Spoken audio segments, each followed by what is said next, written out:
భారత రక్షణ రంగంలోకి మరో బ్రహ్మాస్త్రం 800 రాబోతున్నట్లు తెలుస్తోంది. దాదాపు 800 కిలోమీటర్లకు పైగా పరిధి గల బ్రహ్మోస్ క్షిపణిని సమకూర్చుకోవడానికి భారత సైన్యం సన్నాహాలు చేస్తోంది. ప్రస్తుతం సైన్యం వద్ద 450 కిలోమీటర్ల వరకు దాడి చేయగల బ్రహ్మోస్ క్షిపణులున్నాయి. రక్షణ మంత్రిత్వ శాఖ ఉన్నత స్థాయి సమావేశంలో ఈ ప్రతిపాదనకు త్వరలో ఆమోదం లభించే అవకాశం ఉంది. 2025 మే నెలలో భారత్ పాకిస్తాన్ సంఘర్షణలో భాగంగా జరిగిన ఆపరేషన్ సింధూర్లో బ్రహ్మోస్ క్షిపణులను ఉపయోగించారు. ఈ ఆపరేషన్లో భారత దళాలు పలు పాకిస్తాన్ వైమానిక దళ స్థావరాలను లక్ష్యంగా చేసుకున్నాయి. కొత్తగా ఏర్పాటు చేసిన 800 కిలోమీటర్ల పరిధితో ఢిల్లీ నుంచి ఇస్లామాబాద్ వంటి లక్ష్యాలను చేరుకోవచ్చు.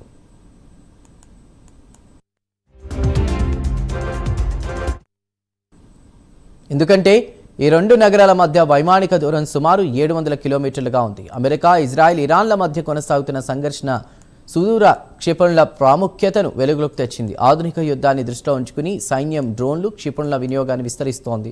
ఫిరంగి, పదాతి దళ విభాగాల్లో ప్రత్యేక డ్రోన్ రెజిమెంట్లు, ప్లాటూన్లు కూడా ఏర్పాటు చేయబడుతున్నాయి. బ్రహ్మోస్ క్షిపణి భారత్, రష్యాల సంయుక్త ప్రాజెక్ట్. రష్యా NPOM మధ్య కుదించినటువంటి ఒప్పందం కింద దీన్ని అభివృద్ధి చేశారు.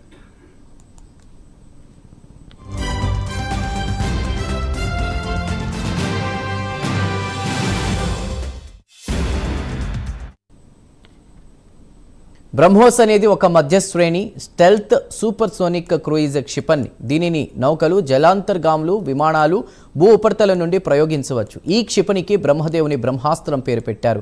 ఈ పేరు భారతదేశంలోని బ్రహ్మపుత్ర, రష్యాలోని మోస్క్వా నదుల నుంచి కూడా వచ్చిందని తెలుస్తోంది. ఇది ప్రపంచంలోని అత్యంత వేగవంతమైన నౌకా విధ్వంసక క్రూయిజ్ క్షిపణిలో ఒకటిగా పరిగణించబడుతుంది. మొత్తంగా భారత అమ్ముల పొదులో మరొక బ్రహ్మాస్త్రం రాబోతోంది. ఆపరేషన్ సింధూర్ సమయంలో పాకిస్తాన్ అతలాకుతలమైంది. ఇప్పుడు బ్రహ్మాస్త్రంతో దాదాపు పాకిస్తాన్కి ఇక చుక్కలేనని డిఫెన్స్ అధికారులు చెప్తున్నారు.